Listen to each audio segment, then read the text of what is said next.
Seperti yang saya sebutkan di beberapa PC saya lepas, bahawa kerajaan memandang serius dari segi kemasukan parti ataupun pendatang tanpa izin ini, terutamanya melalui lorong-lorong tikus.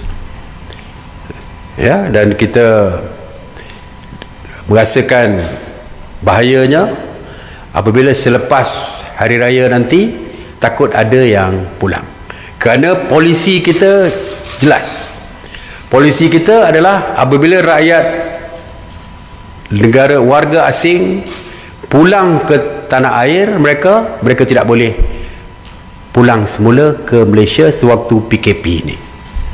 Sebagai contoh, jika ada warga Indonesia sebagai contoh yang bekerja di sini, mempunyai pas ataupun permit kerja, tetapi pulang untuk berhari raya di kampung dan sebagainya, once mereka pulang, kita tidak akan benarkan mereka masuk ke negara kita, kerana polisi kita sewaktu PKP ini dilaksanakan, warga asing tidak dibenarkan sama sekali untuk memasuki negara kita, kerana dasar tutup pintu kita untuk memastikan bahawa tiada kes import yang berlaku di negara kita.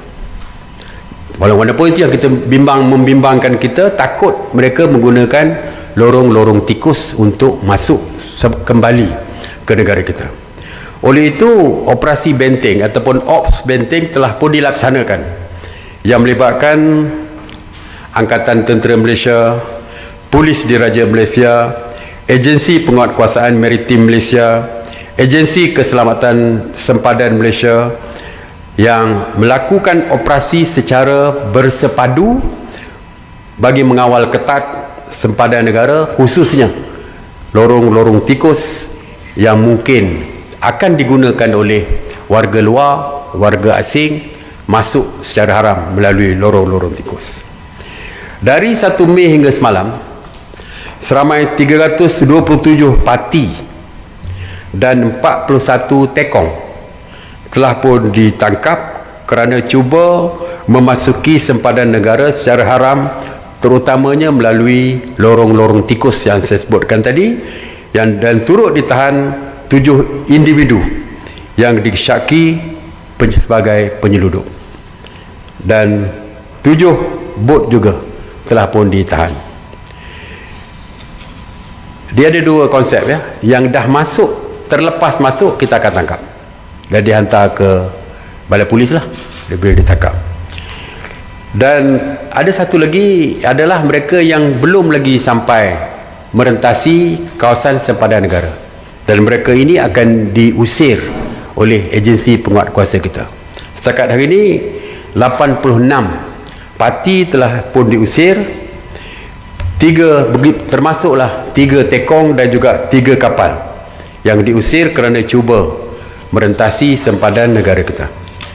Jadi seperti yang saya sebutkan, bahawa kita memang serius di dalam mengawal sempadan kita, dan kita akan terus memperketatkan kawalan di sempadan, terutamanya lorong-lorong tikus, bagi kita sama ada mengusir ataupun menangkap sesiapa saja warga asing yang masuk secara haram ke negara kita. Ini bagi kita menyekat, bukan saja dari segi seperti biasa kita akan sekat warga asing ini, tetapi lebih bahaya dalam keadaan sekarang apabila COVID-19 ini agak serius di beberapa jiran kita, di negara-negara jiran kita. Jadi kalau mereka masuk, kita bimbang akan menghasilkan satu kluster baru, iaitu kluster import. Jadi sebab itulah kita bertegas di kawasan sempadan. Manakala di dalam negara, ops benteng juga dilaksanakan. Sehingga hari ini ops benteng telah pun berjaya menahan 1,515 warga negara asing. Jadi selain daripada sempadan, di dalam negara juga ops menahan parti ini diteruskan. Jadi itu sajalah yang saya nak sampaikan hari ini.